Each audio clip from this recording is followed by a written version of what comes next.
所以，好的，科技粉丝们已经差不多到了。iPhone 17系列的推出已经几天了。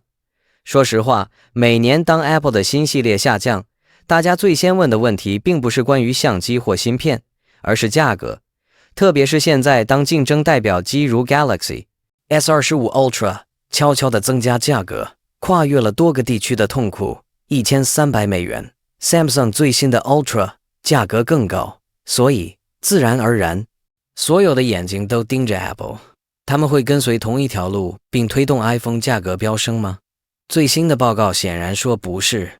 据 JP Morgan 的新预测， Apple 今年可能会成功。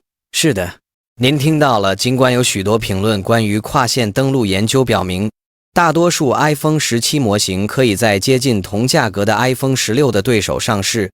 让我们分析一下，正宗的 iPhone 17仍然在$799，没有增加。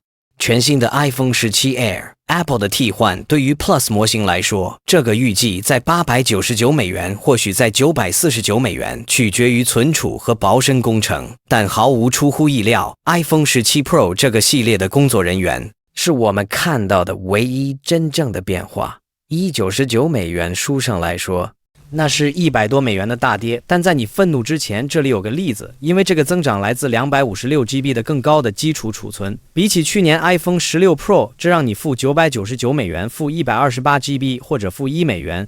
99付 256GB 意味着你仍然是付同样的价格，给你本来要升级的储存。最后 iPhone 17 Pro Max 仍然是$1。199没有任何变化，所以这里的故事很有趣。除了4个新型号，只有一个技术上的价格上升，甚至这感觉更像是一个储存灰阵，而不是一场行程。在今天的智能手机市场，当 Samsung 和其他企业不断推高价格， Apple 的决定保持稳定可能会是一个巨大的赢得。它给人的印象是你得到了更多的价值，特别是因为 Pro 型号传说会带来巨大的设计精细和相机升级。现在 iPhone 17 Air 仍然是一张狂野卡， Apple 在这个新的超薄设计上，这可能可以证明价格稍微高于$949。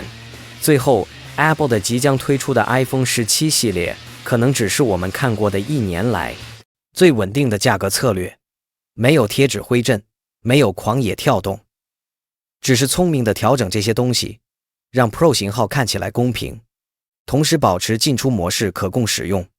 加上 Galaxy S25 Ultra 越来越昂贵， Apple 的动作可能会看起来像2025年的更聪明购买。